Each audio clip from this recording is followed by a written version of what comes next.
দেশের দ্বিতীয় বৃহত্তম স্থলবন্দর চাঁপাইনবাবগঞ্জের সোনা মসজিদ স্থলবন্দর। সকাল বাড়ার সঙ্গে সঙ্গে ভারী হয়ে ওঠে বন্দরের ব্যস্ততা। একের পর এক পণ্যবাহী ট্রাক ঢুকছে বাংলাদেশে। পাথর বোঝাই ট্রাকের সংখ্যা যেন বেশি। ইঞ্জিনের গর্জন, হর্নের শব্দ আর উড়তে থাকা ধুলোর ভিতর দিয়ে ট্রাকগুলো ছুটে যাচ্ছে পানামা পোর্টের দিকে। কিন্তু চেকপোস্ট পেরিয়ে পানামা পোর্টে ঢোকার আগেই বদলে যায় দৃশ্যপট। ট্রাকগুলো চলে যাওয়ার পর সড়কের পাশে ছুটে আসেন কয়েকজন নারী। কারো হাতে ডালি, কারো হাতে টিনের গামলা। চোখ তাদের মাটিতে। কোথায় পড়ে আছে একটি পাথর, কোথায় ট্রাকের গায়ে আটকে আছে আরো একটি পাথর, তারপর আরো একটি।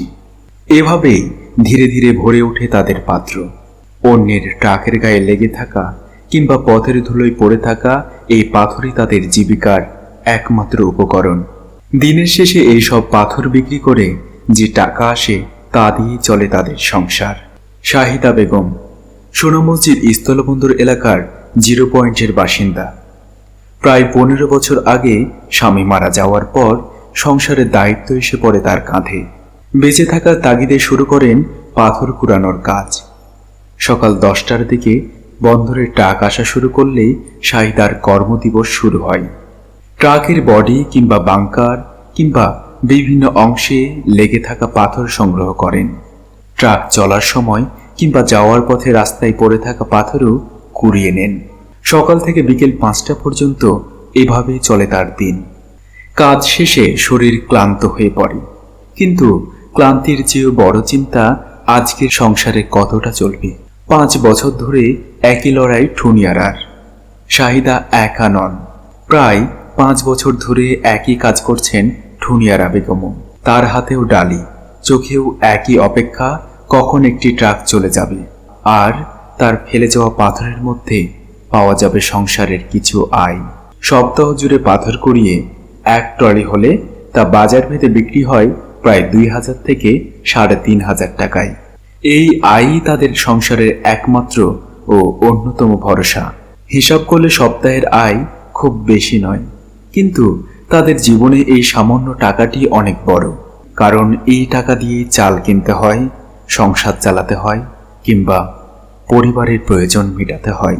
সহজ মনে হলেও কাজটি ঝুঁকিপূর্ণ। দূর থেকে দেখলে রাস্তা থেকে পাথর কুড়িয়ে নেওয়া খুব সাধারণ কাজ মনে হতে পারে, কিন্তু এর আড়ালে রয়েছে ঝুঁকি। যে সড়কে তারা পাথর কুড়ান সেই সড়ক দিয়ে প্রতিনিয়ত ছুটে চলেছে ভারী পণ্যবাহী ট্রাক।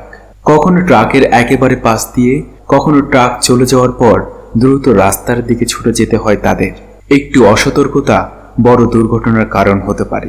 তার উপর সারাদিন পাথরের ধুলো, মাটি আর যানবাহনের ধোঁয়া। দীর্ঘ সময় ধুলাবালির মধ্যে কাজ করতে গিয়ে মাঝে মধ্যে শ্বাসকষ্ট সহ নানা শারীরিক সমস্যায় পড়েন তারা। তবুও থেমে থাকার সুযোগ নেই। শাহিদা ও ঠুনিয়ারাদের কাছে প্রশ্নটা খুব সরল, কাজটি ভালো কিনা সেটি বড় কথা নয়, এই কাজটি ছাড়া তাদের হাতে আর কি আছে। তাদের কথায় কাজটি কষ্টের, ঝুঁকির।